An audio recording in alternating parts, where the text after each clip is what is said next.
Nice to meet you, Bishanta. Very nice to meet you. All right. So I know it's a little loud. You'll all probably be able to hear us better if you use the microphones that have, the earphones that have been placed on your seats. Welcome to this session. I'm hoping it gets a bit more crowded. We need temperatures to go up slightly, talking about cooling. So on behalf of the COP28 presidency, Sustainable Energy for All, United Nations Environment Program, and the Cool Coalition, we're organizing this session tackling the criticality and focusing on the need for data when it comes to sustainable cooling. I'm Shikhar Bhasin. I am a senior advisor at the Cool Coalition based out of UNEP, and I'm also an advisor to the Council on Energy, Environment, and Water. And although this pavilion, I assume, has an audience that's very well aware of the sustainable cooling transition and the challenge that we face, I do want to sort of highlight that one of the pieces of work that we're going to be publishing as the Cool Coalition with our partners on the 5th of December. It's the Global Cooling Spotlight Report, where we've actually seen that between 2022, so last year, and 2030, right, which is now 7 years away, we stand to see a doubling of emissions, if cooling goes in a business as usual trajectory, and that number is going to triple by 2050.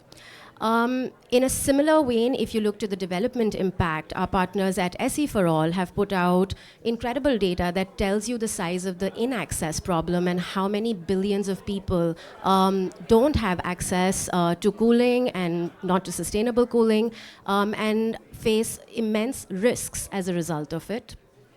Similarly, at a national level, organizations like CEW, the kind of data that they put out, for instance, the modeling that they did, actually supported the government of India in being able to successfully negotiate for agreeing to the Kigali Amendment back in 2016. So I think the need for data, while it is self-explanatory, I think also requires focused attention. And I'm really glad, that I have this incredible panel here, and we are going to be joined by one more person. She's on her way now.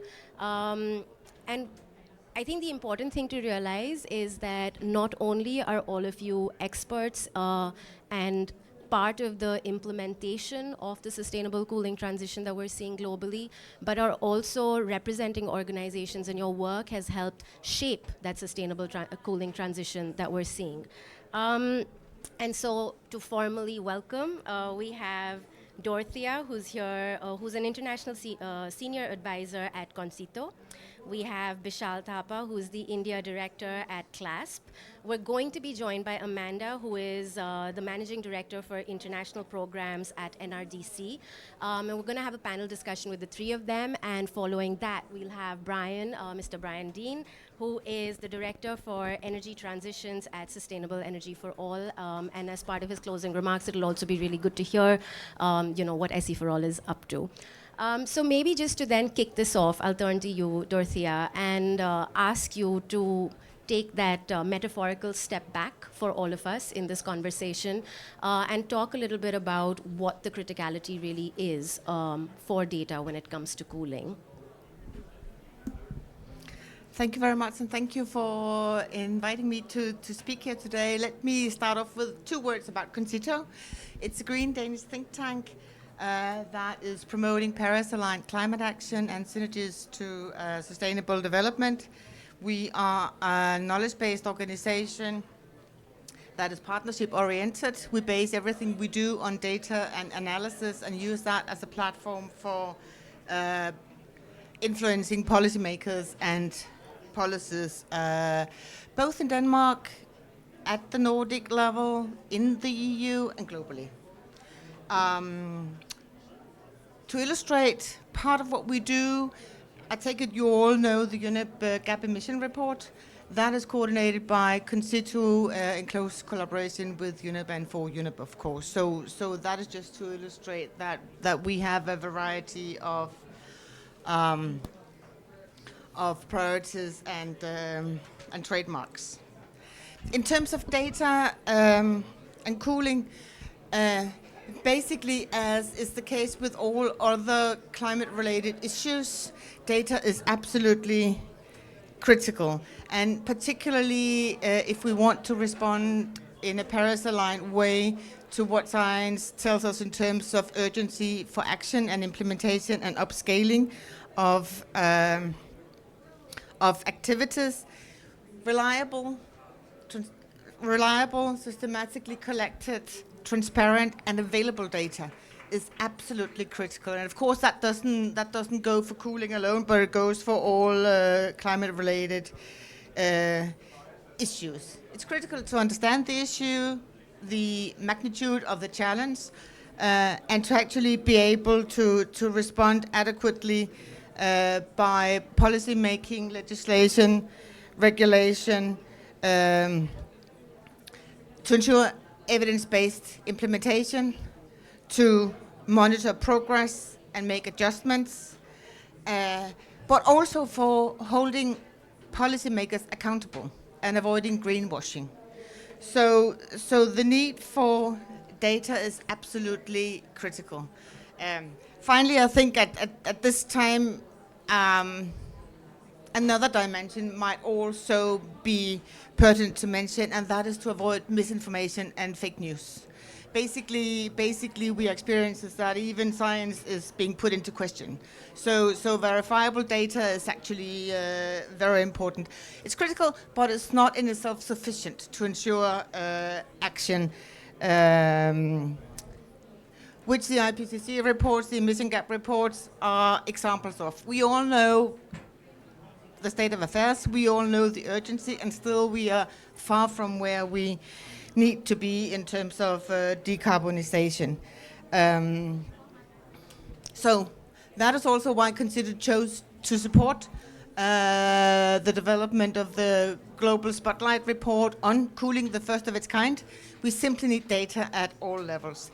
And our impression is that it takes, that there's an increasing need to actually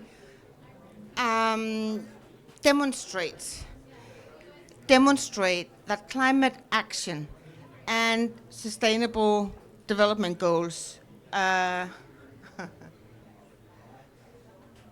can be integrated, that they can be mutually supportive. It's a feeling that becomes necessary both in the global south and the global north, so that we need to talk about win-win situations and not addressing cooling actions in a sort of narrow silo. To my mind, cooling is an excellent example of this. And that is basically because cooling can be considered a Swiss army knife or a multi-purpose tool for climate action and sustainable development. It's an energy issue, it's an emission issue,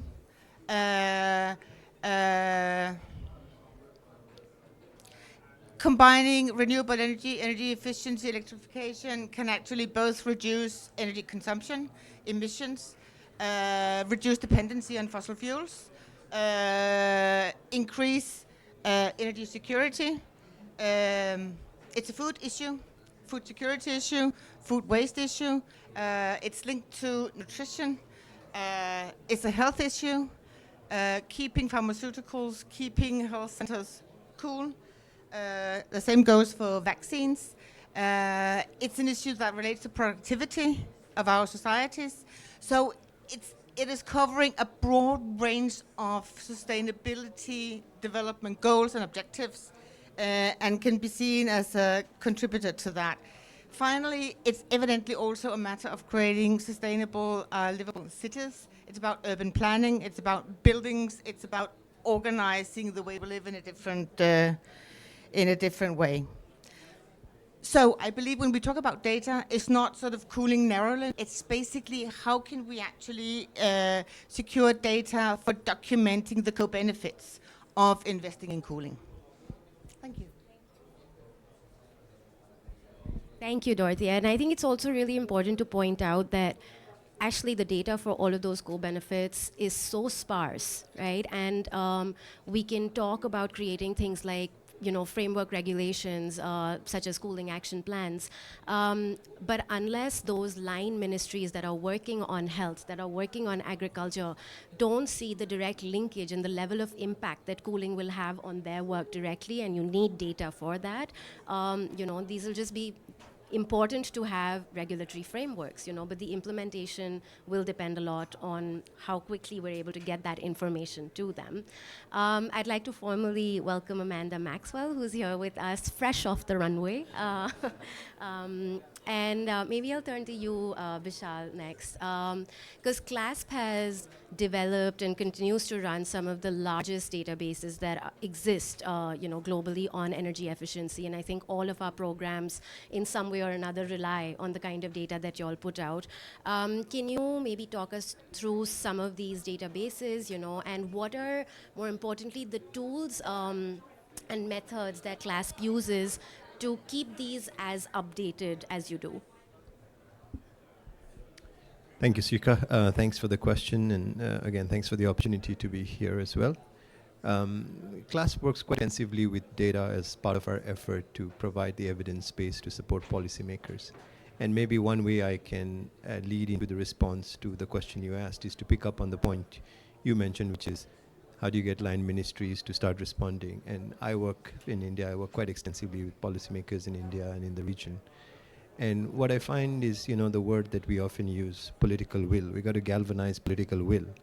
The question is, how do you galvanize political will? How do you get political will to actually come to a point where action can be taken? How do you empower change makers? And obviously, data is one of them. And data helps to reduce the uncertainty. It helps them give confidence. It helps them know that as they make decisions, it's not something that will backfire. And I think from that point of view, we're looking to build our data sets. So CLASP works quite extensively on several of those data sets.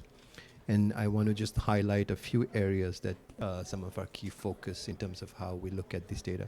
So let me segment it into sort of three broad categories. The first one is policy planning. The second is policy making. And then the third is policy effectiveness. So if you look at data, we're really sort of going through the entire process of policy making, so the development of policy. So on policy planning, our largest tool is called MEPC, and I'll just talk about that in a little bit. In sort of the policy making process, the data set that's used quite extensively is the world's best MEPS, so minimum energy performance standards. And then there is a tool called the CLASP Policy Resource Center, which kind of straddles both of those. There is also tools like Verosol, which supports the policy making process. And then on the policy effectiveness, there is a compliance tool set. How do you get policies to be not just effective from a compliance point of view, but also where it's most widespread in its effectiveness. So let me talk briefly about MEPC. MEPC is a tool that is a fairly large database, covers 162 different countries. 8 appliances currently controlled is represented in there. And what it is most useful for is to look at policy prioritization. So it gives you an extensive forecast stretching up to 2060 now. It used to be up to 2050, 2060, stretching up to 2060, that looks at what could be the impact of these efficiency policies. So you could run multiple scenarios. You could look at, emission savings. So it really gives you a sense of if I have a short period of time, and this is where policymakers are faced, right? They're all resource constrained. They get 1-2 opportunities. So you want to go after the biggest things possible. Let's do the most good in the shortest possible amount of time. And this is one way to try to characterize that. Once you've gone through that process, the next step may be to look at, okay, what is the exact policy I make, which is where the world's best MEPs might be useful. And there we tracked 6 appliances across 10 economies, 5 in the developing world, 5 in the OECD countries. And it looks at the specific minimum energy performance standards across all of them. It allows you to compare, it allows you to benchmark, and says, if I'm trying to push for policies, how could is the other countries comparative? Can I use it or not? So that's the second sort of tool. And it directly relates to what might be the policy I put. So very specific, right? It puts that. Then the third one on policy effectiveness is around compliance. So how do you get policymakers to look at building compliance opportunities or processes and systems. Compliance is extremely expensive. To give you an example, in India, for instance, the Auditor General had said compliance of the standard labeling program was very weak. It led to a significant improvement and overhaul in some of that processes. So these tools that we have looks at what are the kinds of steps other countries are following, where you go from no cost to low cost measures to fairly significant cost measures where you begin to test, and this database provides that. So while these databases look at a wide range of products, not just cooling is obviously a big focus across all of them. And there's more, so I'm just touching those three things that are the most important sort of big data sets.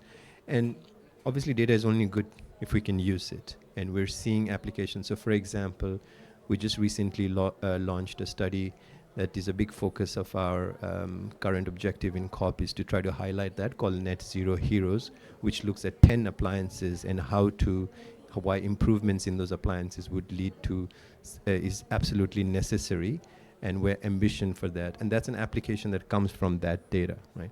We also looked at a recent study around dumping in Southeast Asia, again, drawing from some of that data. So these applications is used by our teams in India, Indonesia, China quite actively as we're engaging with policymakers. And we think it's an extensive resource. And the only way that I know update is you got to put people on it, and there's no other way, I guess. AI is still trying to catch up with how to get hold of all that data. Yeah. Or just get an army of RAs. Amanda, you're here on behalf of NRDC, which I think has been one of the earliest champions of sustainable cooling globally. And there's a lot of very interesting size of the problem data that NRDC puts out, right? The most recent one was the life cycle refrigerant management number that came out of NRDC earlier this year. And I want to hear from you from an organizational, like strategic perspective, right? Like, what is the what and the how of data, that NRDC does, and how does it actually help you do what you do on the ground? Thank you, Shika. I apologize for being late, and also I apologize because I sound like this today. I don't know. I woke up and I sounded like this, so I'm sorry. But thank you for the opportunity to speak. I think this is a great topic. We don't often get to talk about data at these kinds of events and conferences, and data is like the crutch for everything that we do. Your question speaks directly to NRDC's sort of core work and core values, and I think we certainly subscribe to the CLASP approach to data, which is that data, when you're developing policies or any type of solution really to environmental issues, whenever you want to push the needle, you need data for like the whole life cycle of that policy or that solution. So you need it in the beginning to figure out what is the problem, what is the gap, what can we do, who is being impacted.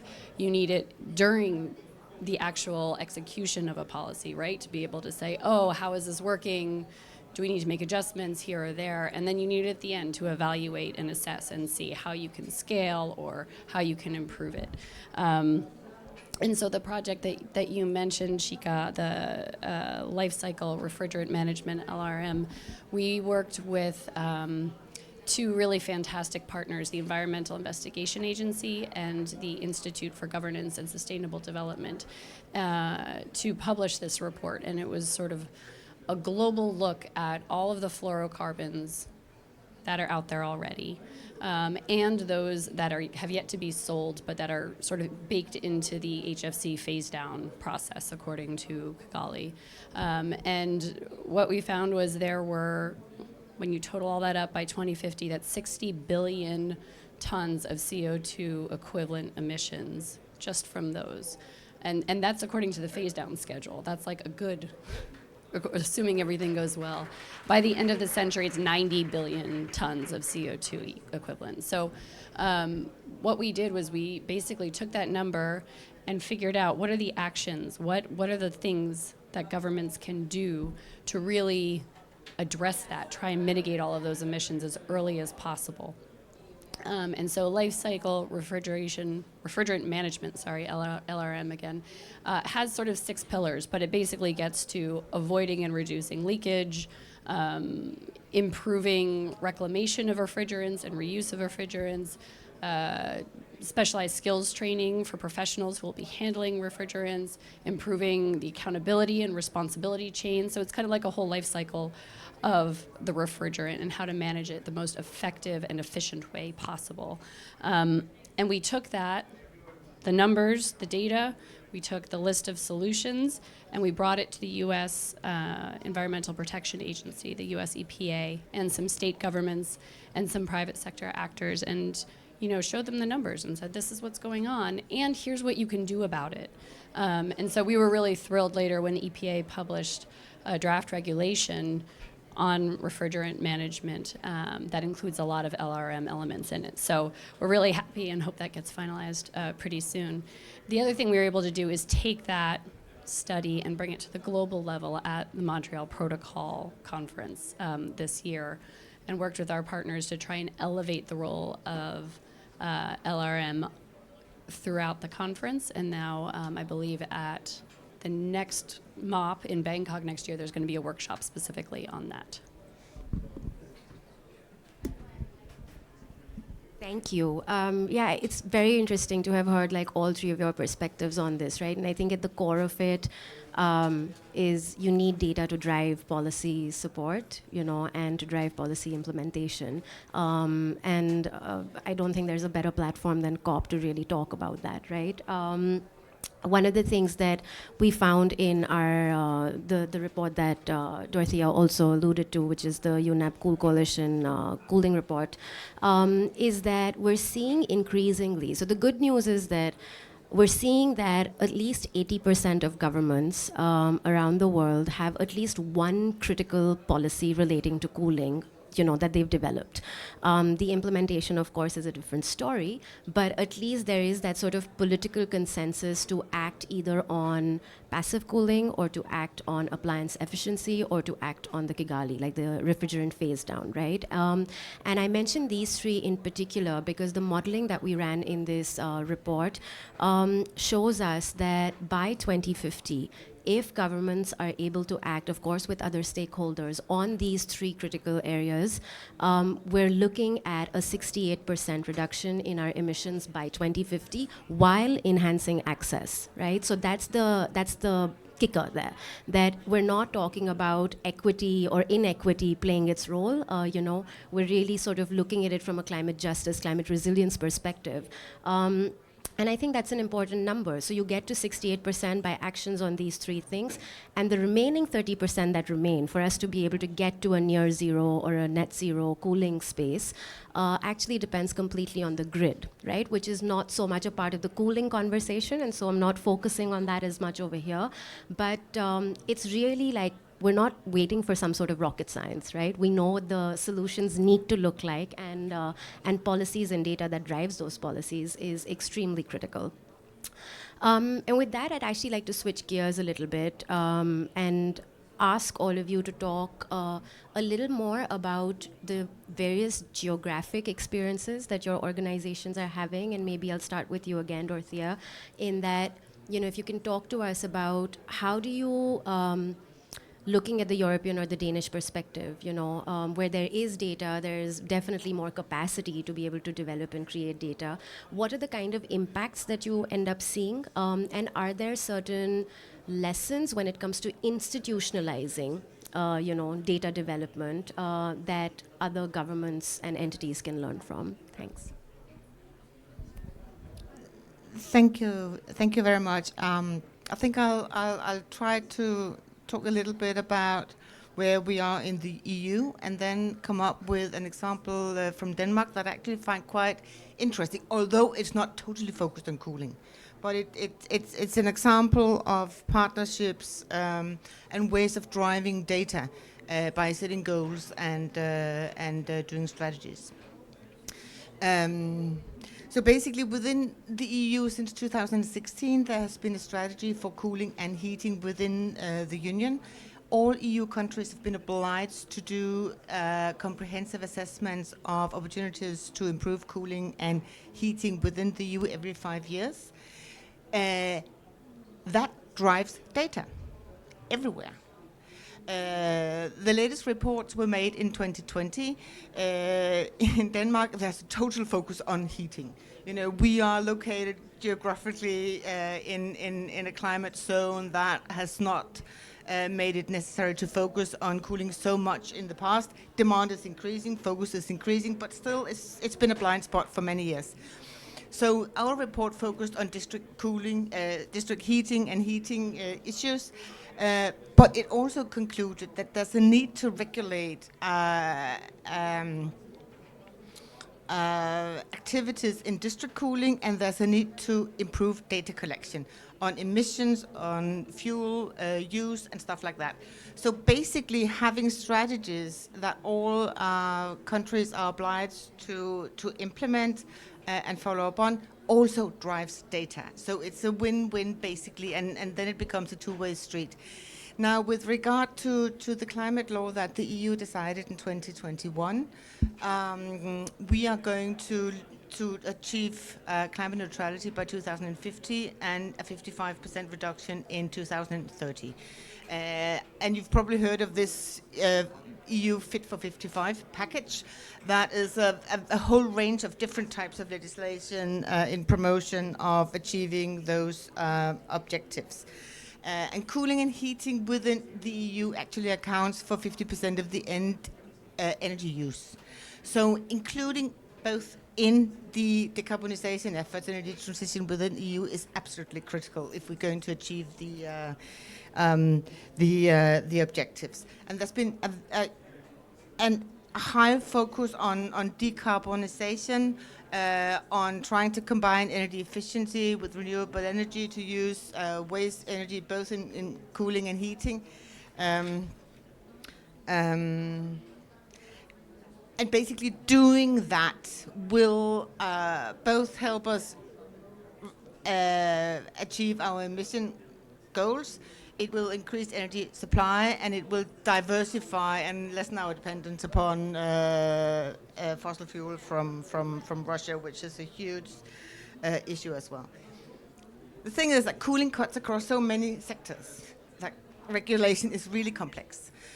So there's a directive on renewables that is setting targets in different ways. There's a new revision of the Energy Efficiency Directive that is, for example, increasing targets on both energy, both cooling and heating, and looking into tightened requirements for achieving net zero district heating and cooling by 2050. That will drive additional data and action. So that is quite interesting. And another directive that is going to come up and is still debated is a directive on building codes and requirements for buildings, and a variety of issues arises there, from energy efficiency requirements to passive cooling strategies to urban planning. There's a whole range of issues there that can make a huge difference, and that is also, I understand, part of what is in the report. But basically my point is, to sum up on the EU side of it, strategies, target setting will drive action, will drive data, because all EU members are obliged to actually implement in the national legislation. So it's an example of regional cooperation that can actually benefit the agenda as such. It creates opportunities for learning across countries and for sharing experiences, and that is something that I really think is important as well. One of the challenges is that when you have so many different regulations across sectors, a challenge is to actually ensure that there's coherence and that they all pull in the same direction. And there's still some room for improvement there, I think, cutting across the regulations. Then I just briefly want to to talk about a very interesting partnership that Concito C40 that works with the big cities of the world, a Danish philanthropic institution, and Danish municipalities have entered into. It's called DK 2020. It actually implies that Denmark is the first country in the world that has made all municipalities in the country do climate action plans at the local level. And they have used a framework that has been developed and modified to fit Danish conditions. You know, we don't have mega cities as such in Denmark, but the framework has been used. It includes mitigation, adaptation, resilience. Their work is actually based on existing plans, knowledge, data that are out there. All of that is included in a risk analysis. Based on that, they set goals and do strategies on how to actually achieve Paris-aligned development. And that has been really, really interesting. And I think it's basically an indication of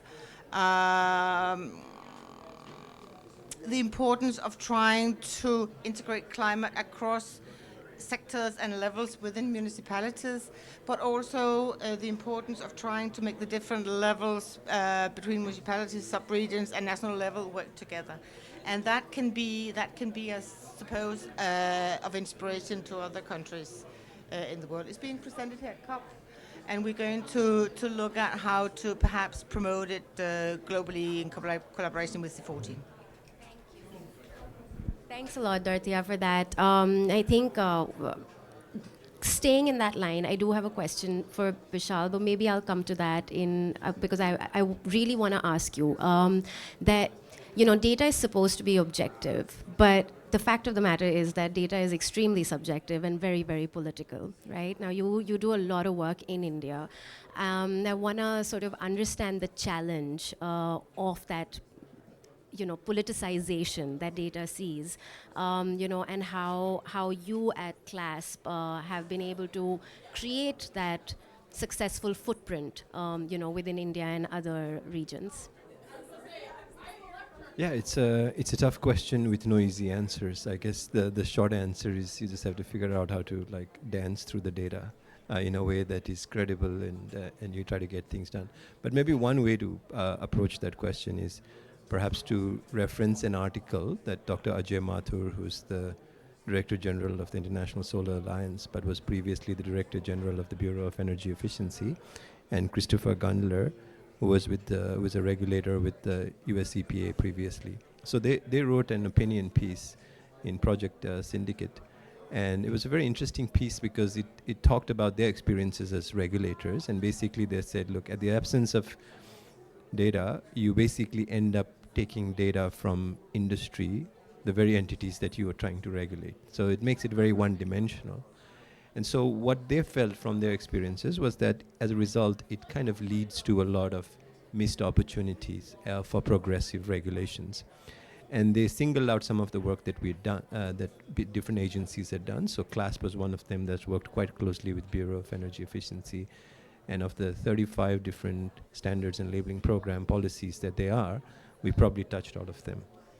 So how do we manage the data so it becomes less politicized, as you say? And I want to draw from recent example that's focusing around cooling. So India is in the process of revising its MEPs for essentially room air conditioners. And what we're finding is that, is industry's position is that, look, this is very challenging to revise the MEPs at this time. We think that the policymakers are actually quite open, but they are faced with three sort of challenges that they got to confront, right? First is, if I revise these MEPs, is it financially viable? Like, can consumers actually have access to the product? Second is it economically viable? Is there any production capacity? And third is to look at sort of the commercial viability of the product. So a mix of different things. And one way we try to work through navigating this data is to try to make data processes by which this data is collected in a very participatory approach. So when we are building data sets to try to make the case recommendations for policy change, we are soliciting data from the industry. So a lot of times data that we put together is collected from industry, from some of our other data sets, and sort of packaged in a way where the policymaker is able to see the full perspective. Basically, we want the policymaker at the end to make a decision, and without worrying too much about, like, if I make this decision, is my career over because all of ACs are going to tank, right? So if we can provide that, so participatory is clearly one of it. Using data sets in a neutral way, where it's collected from multiple different agencies, is another one. And third is, as much as possible, also to use real testing data, right? So again, with ACs, we went through a process of taking a few Indian ACs and testing it against standards of 5 other countries in India. And it's a very small set. So if you look at it scientifically, is it have the scale or the sample size to make it fully scientific? The answer is no. But just selecting these out literally as pilots, very focused sort of data sets, allows you to develop the assurance that data is valid and can be used for decision making. And I think that's the process that we try to follow to ensure that it is neutral but also very credible. Thanks. That's actually very informative. And I think just part of the larger ecosystem, right, that we all operate in is that, yes, we want the data and we want it for so many different things, but it's almost like you have to curate it without compromising on the ethics of it, depending on who you're talking to. And in line with that, you mentioned that it shouldn't be unidirectional or like a single perspective, right? And I want to turn to you, Amanda, to speak to us a little bit about the heat action plans that NRDC has been developing in India. Because you're taking an area of cooling, where it's just as critical as the sanctity of that data is the fact that the ones who are the most vulnerable are not excluded from that, right?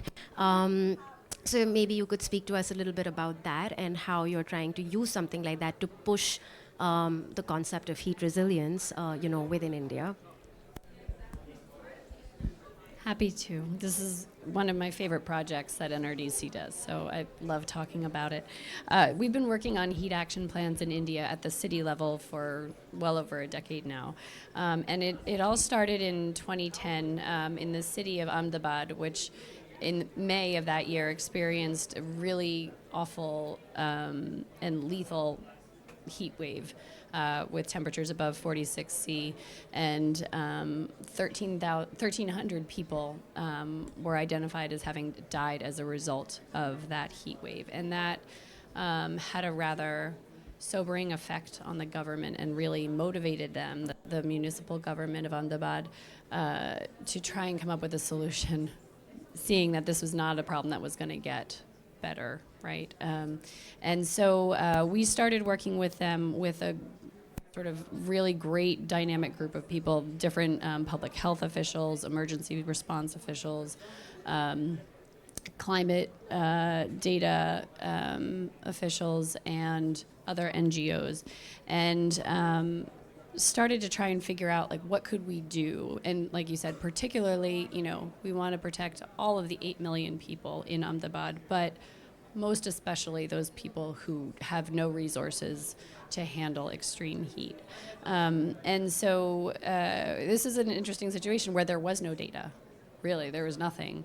And so we had to sort of create it. So with our partners, we launched this series of focus groups, talking to low-income communities, a lot of different communities in Ahmedabad, talking with medical professionals, talking with people who work outdoors, who have to spend a lot of time in extreme heat, and then also talking with city leaders and really trying to get an understanding of where are the vulnerable populations, what kinds of things would they have access to that could really be helpful.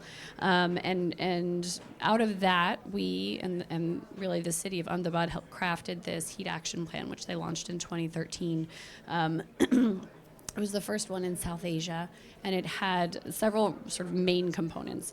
The first one was citywide early warning system about temperature. Just what is the temperature going to be next week, right? Which they didn't have really before. It was just kind of like when the heat wave hit, it hit, and then people realized. So really working with the Indian Meteorological Department, IMD, which I'm going to sing their praises in a minute, to get out those temperature warnings early on. Second was coordinating the different municipal responses. I think like governments everywhere have trouble sometimes coordinating the different agencies and responsibilities, and so the government of Ahmedabad was really good about trying to figure out how can we coordinate our own resources much better, and that was both for like short-term raising awareness among the population, but then also longer-term looking at low-cost, longer-term solutions like cool roofs, installing cool roofs on homes and businesses. That very simple, very cost-effective way to lower the internal temperature of people's homes and where they work. And then another really important component was training healthcare professionals to be able to identify the symptoms of extreme heat and also anticipate it, and how to help hospitals prepare better for an oncoming heat wave. I did mention the India Meteorological Department because they're fantastic. They really have been a solid ally in this and have stepped up. Now they provide locally relevant climate data for 350 cities in India, and are just always keen and eager to do more. And I think that's one reason this has worked so well is the fact that the data that we were able to generate and collect was very locally sourced. So it gave city leaders something really tangible and concrete to work with and to target. And I think now the sort of data after the fact shows that this Ahmedabad Heat Action Plan has helped save 1,300 lives every year since it's been implemented. So we think it's a really good model and have been working with other states and cities too. That's very, very encouraging to hear. I'm going to pause a quick second and check if there's any questions from our super amazing audience here. Do you mind? Yeah.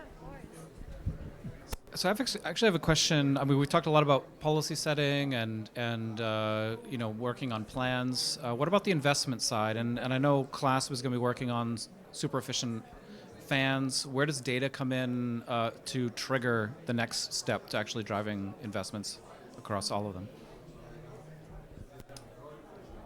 Yeah, Brian, thanks for the question. I mean, it's a great point to make, because one of the things we're realizing is that as we develop some of these policies, we're not tracking as much the population or communities or stakeholders that are sort of being left behind, right? So fans is a great example. India has a large base of informal fan manufacturers, which at the risk of getting displaced, essentially as a result of these policies getting improved. And so we suddenly woke up to this after we realized that there were large amounts of the fan community that were not essentially getting labeled for their products. And to confess, I think at this stage the data really isn't there. So what we're trying to do now is work with these groups, these clusters, and we're hoping that we can essentially evolve partnerships and look at how to address the needs of these communities, fan manufacturers, in two ways. One is use that data to look at making sure that government policies, both standards and energy efficiency policies, reach out and accommodate them.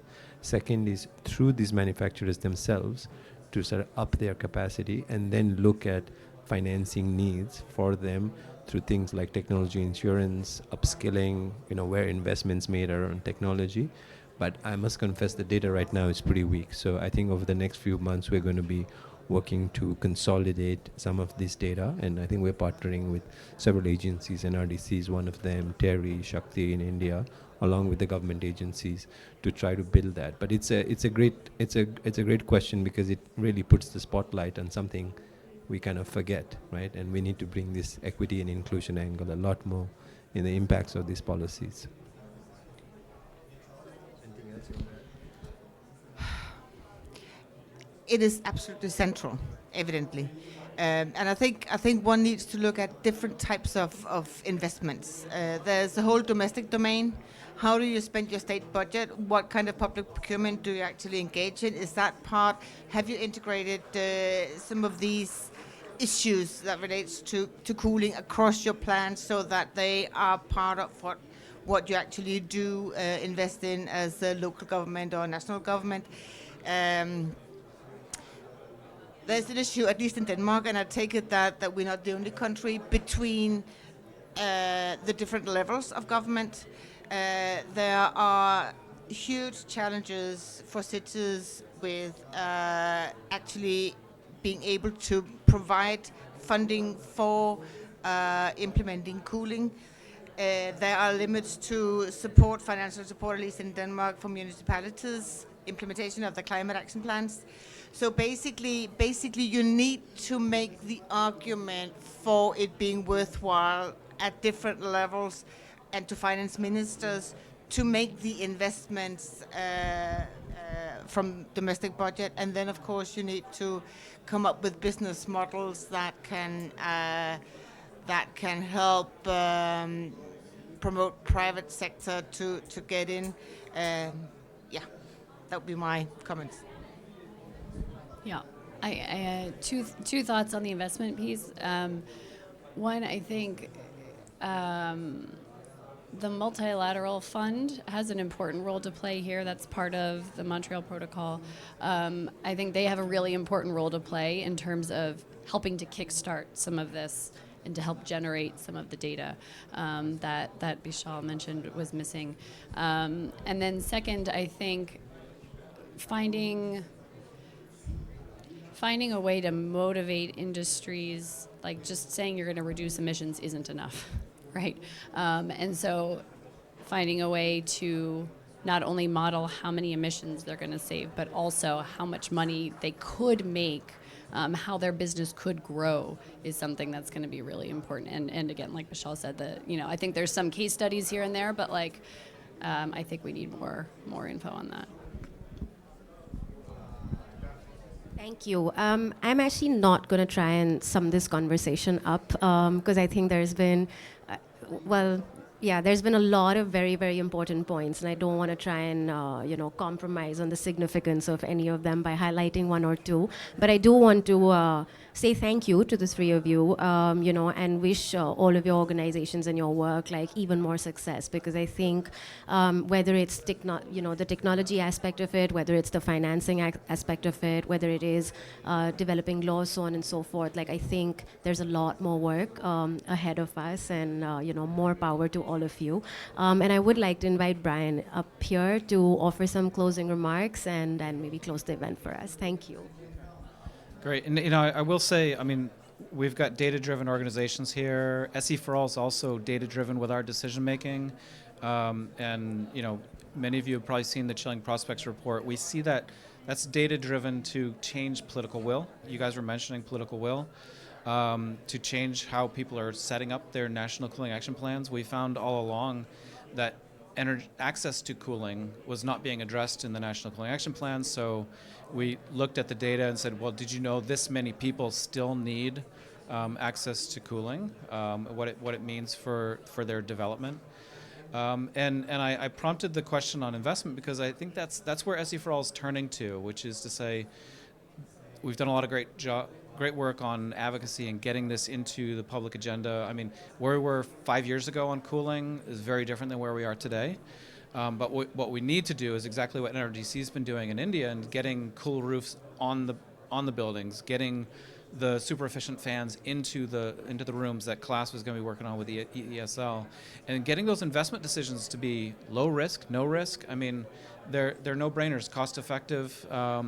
And how do we get the manufacturers to bring those technologies into their high production manufacturing, not just as a specialty product, to lower the cost, to get it into procurement standards?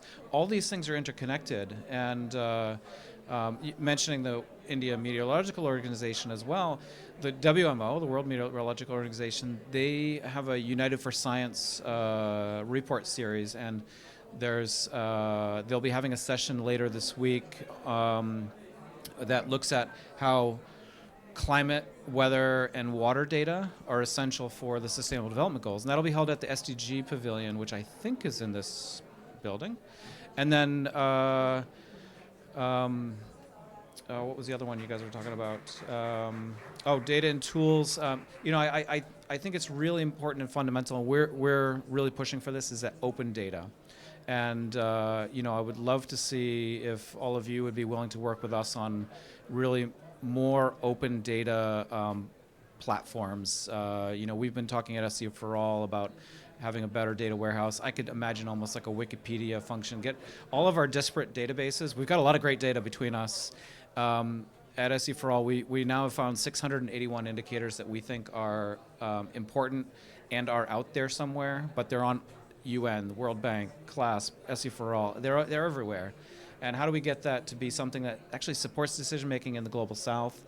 Where there's no data, there might be data, and we might not know. So, if we create a platform where organizations and governments can feed in, then that then improves the rigorous databases that World Bank, IEA, and others have by having an underlying data set that's a little bit more open and free to add to. Anyway, those are some of my thoughts. Obviously, we think that sustainable cooling is an issue of equity for people, products, and the planet. And on the product side, obviously, it's food and health in particular. So I'll just leave it at that. But thanks, Shika, for hosting us here. Thank you all. Thanks all.